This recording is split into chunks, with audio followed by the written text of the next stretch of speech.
Cedric. How's it going? It's going good, man. How are you? I'm sorry for the delay. Like I said. That's okay. We don't expect our rock stars to be on time. Well, I'm hardly that, and usually I do in time. Well, I don't know. I mean, you've been around for a while, and you've played on a few things that are in my library. Oh, that's great. Yeah, actually, I see one right there. yeah, right there. Uh, which is actually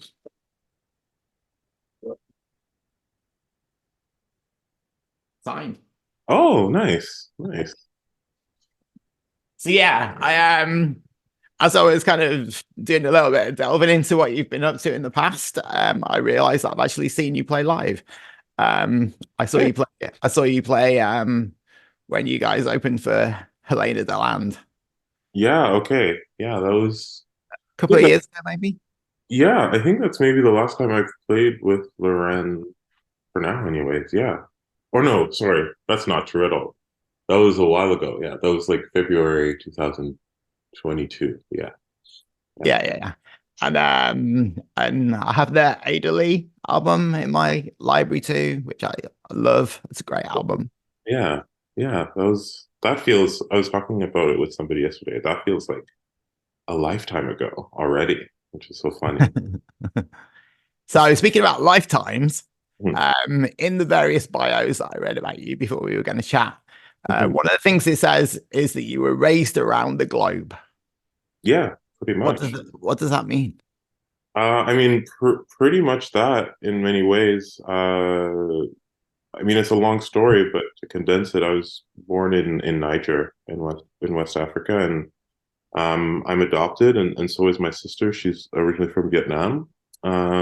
My parents are both from very different places. My dad is Canadian, which is my connection here, and then my mom is originally Indian, but grew up in Mozambique and has sort of a very interesting story herself, but ended up in Belgium, and so I'm Belgian Canadian, but grew up in, I think yeah, we moved around a lot. So I lived in around 8 or 9 countries growing up, and then ended up in Canada Wow. for university. So Uh, where in all of that, where did music start for you? uh, I mean, in various places, I think always listening to music. My parents are both into music. My mom, especially, a lot of different African or Brazilian music.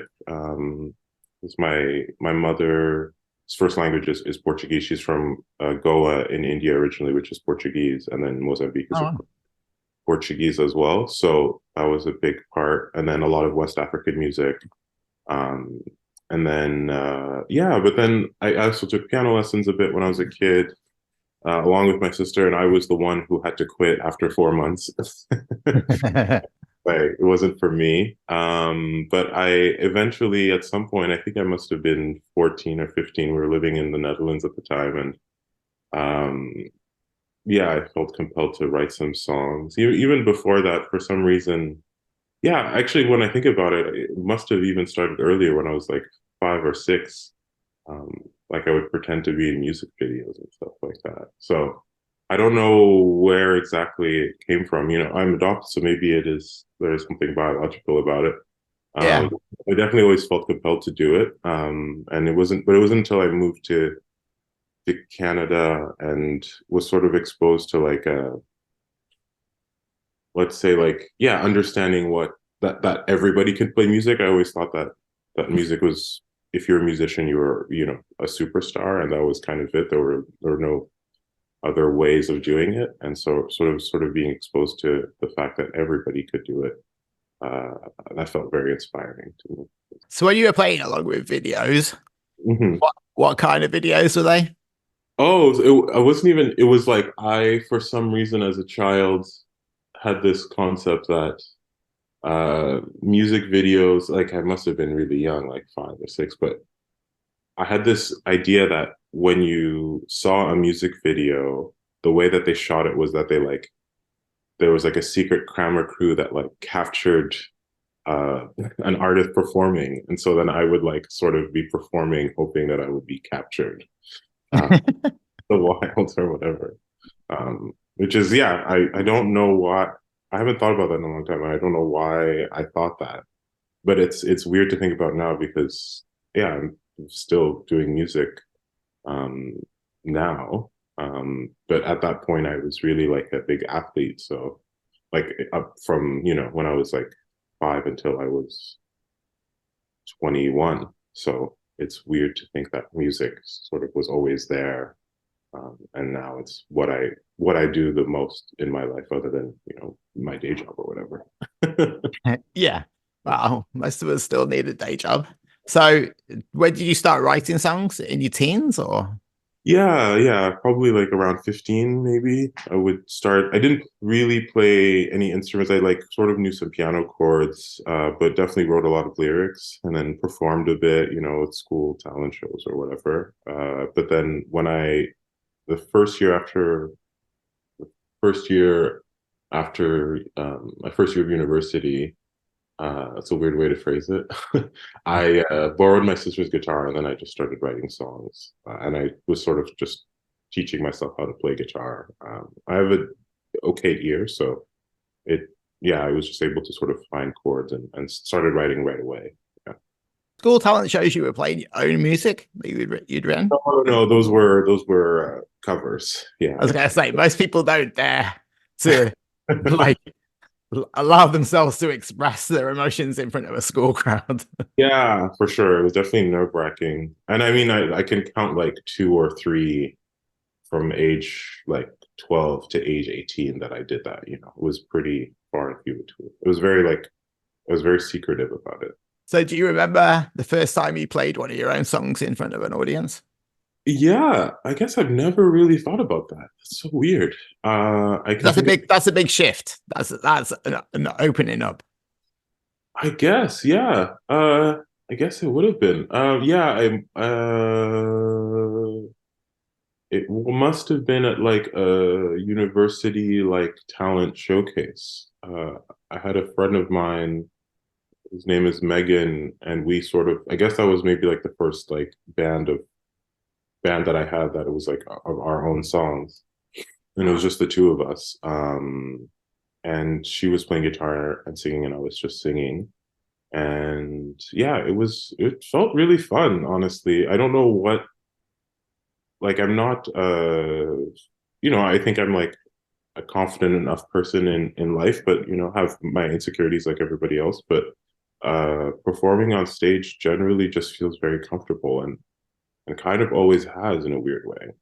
I'm obviously was nervous and everything like that, but yeah, the thing I can remember about it the most is like, oh yeah, this feels cool. This feels As a performer, what do you think you do best? in terms of what? In terms of like I don't know. It could be anything. What do you think your strengths are as a performer? uh I got pretty obsessed with the feeling that a performer can give a room, both in when they're performing songs or when they're just bantering.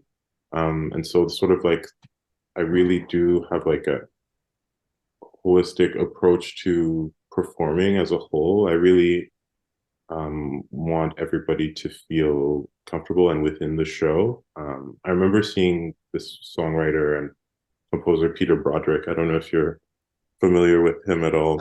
Rings a bell, but I'm not sure. Yeah, he's amazing. He played in Efterklang for Oh a yeah. while and a lot of other bands. And his sister is also an amazing musician. But I remember seeing him play when I was living in New Brunswick, and he was at a festival and was playing three different shows. And the first time he played, it was sort of like this three acts all sort of weaving their performances together.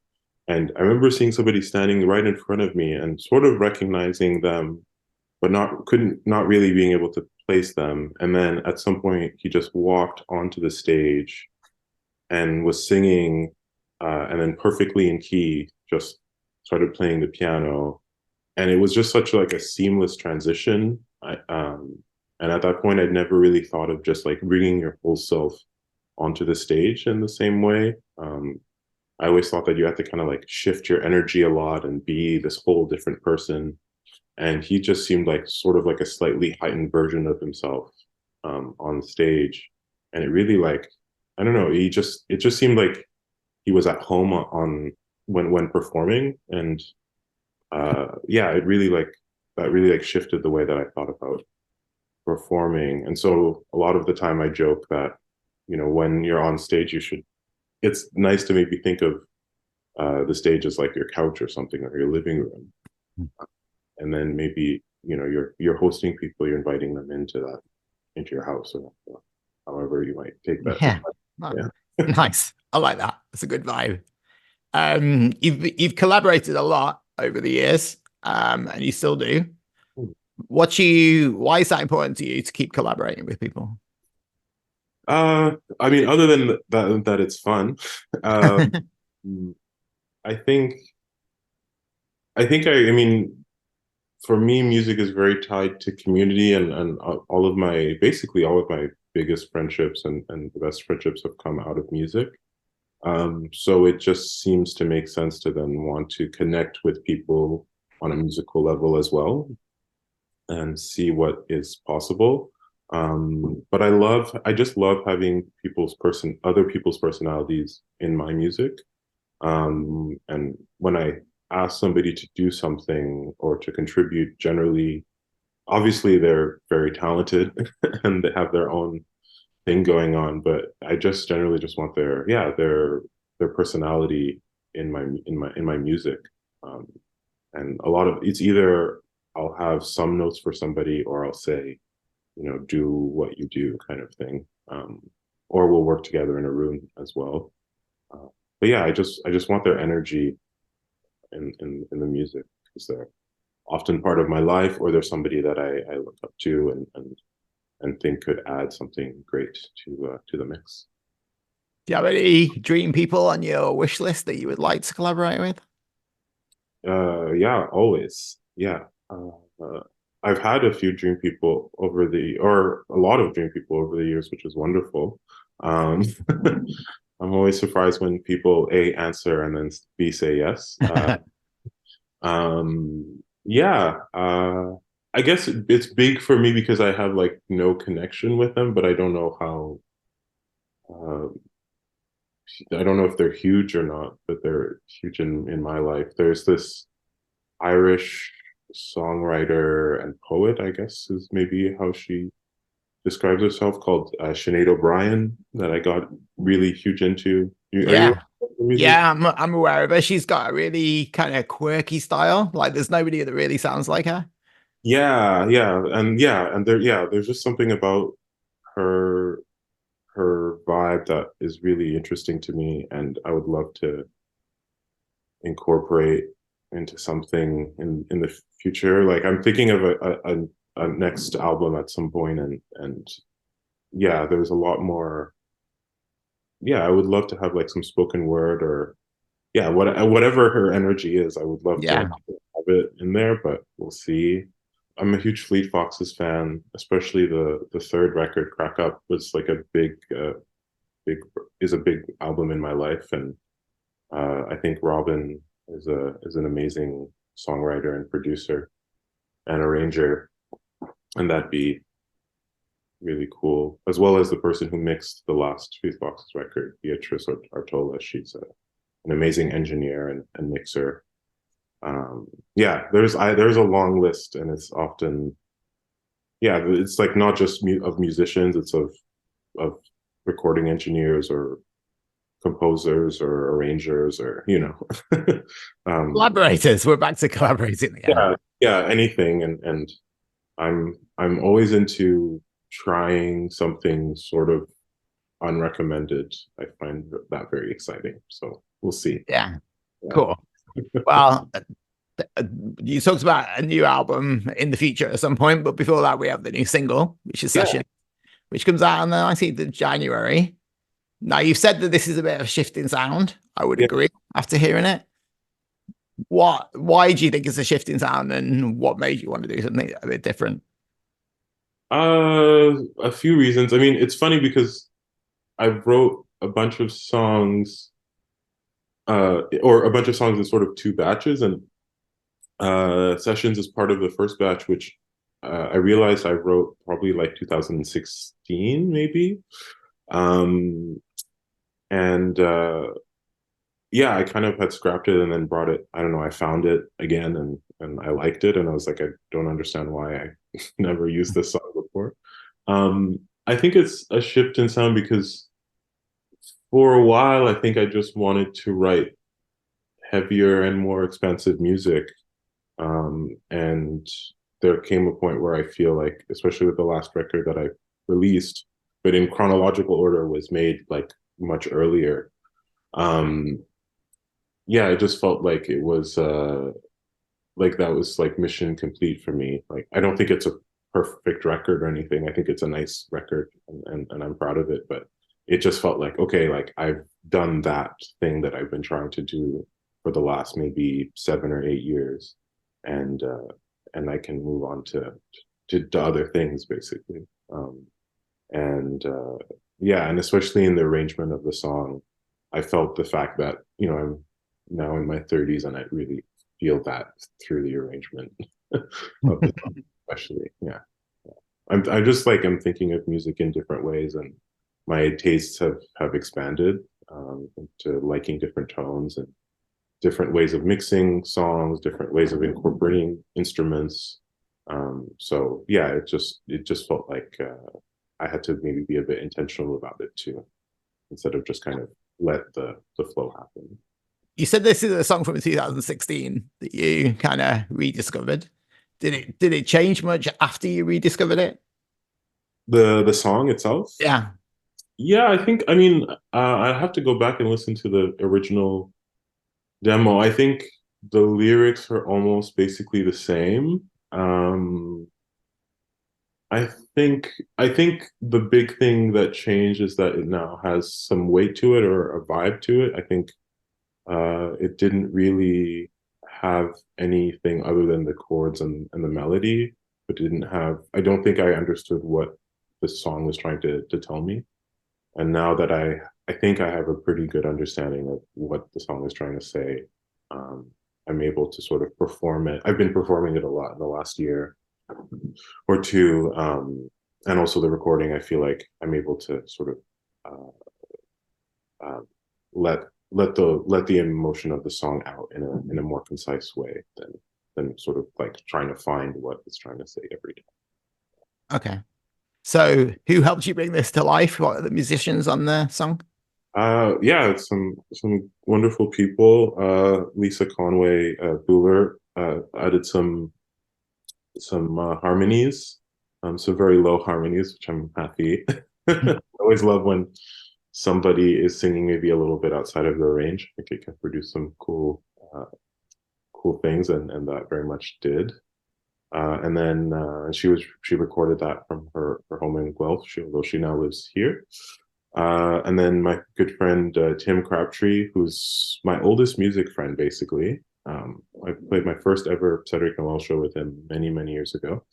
And he has a wonderful project called Paper Beat Scissors, and he contributed some clarinet parts too, which he recorded, but we were in the same room and sort of arranged together. And then Michael Bellier, who's this incredible drummer and percussionist in Halifax, sort of was building his studio at the time, and ended up being maybe one of the guinea pigs for that. And he added some drums and yeah, some ideas that when I first heard them back, I was a bit like surprised and ended up just using because they fit so well in the end. And then my good friend Steve helped me record bass because I'm horrible at recording bass, and he's a wonderful engineer. Yeah. Nice. So do you see this as a standalone single, or is this the beginning of something, a project?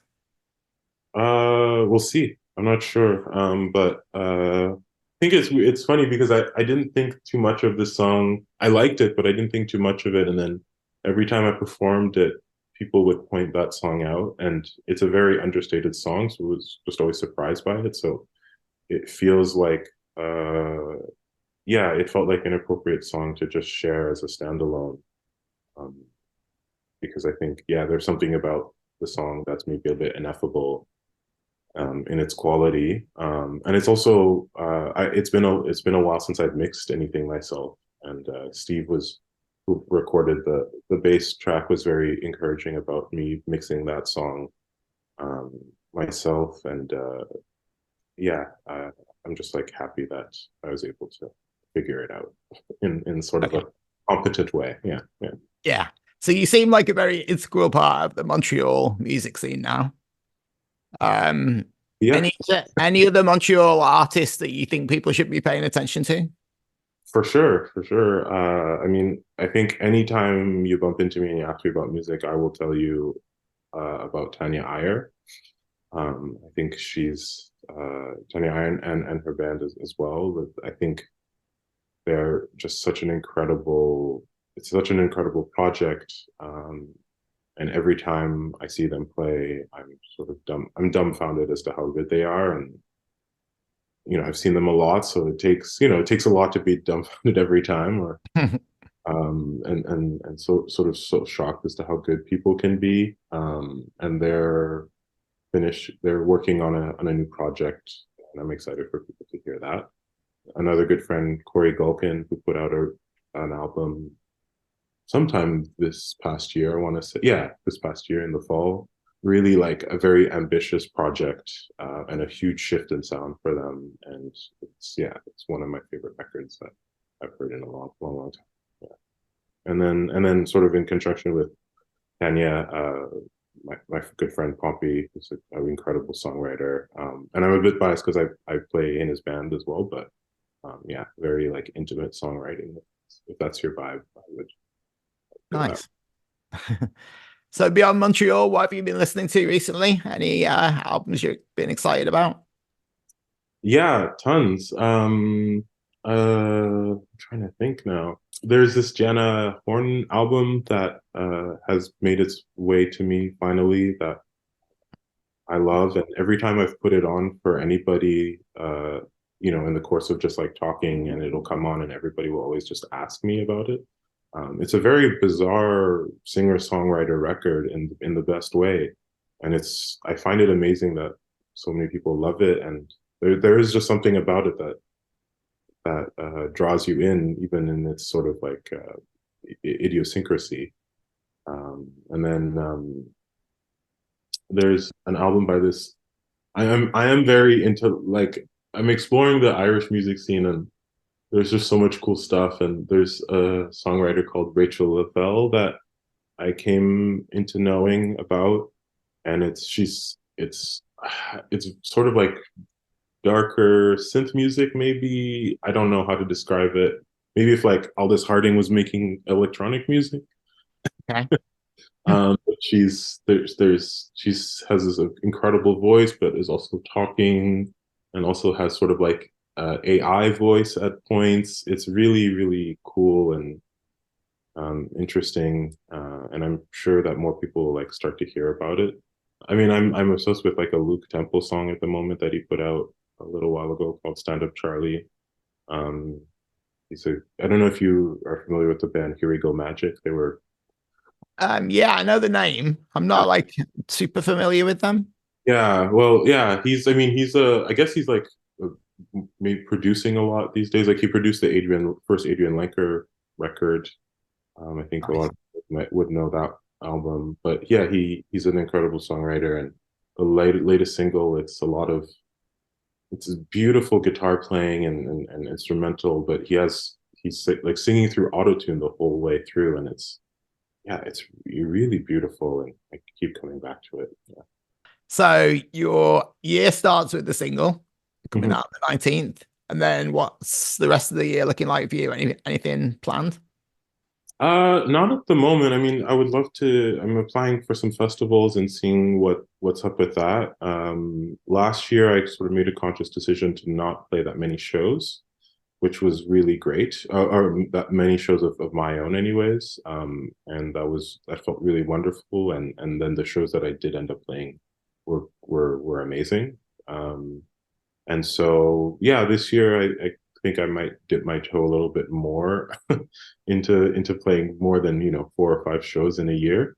So yeah, so some festivals hopefully, and then maybe a bit of touring. But I think it'll be yeah, either some more recording, because I have a lot of ideas I want to get down, and a lot of songs that are just sitting, waiting to be recorded, as well as just playing in other people's projects, which is something I really love doing.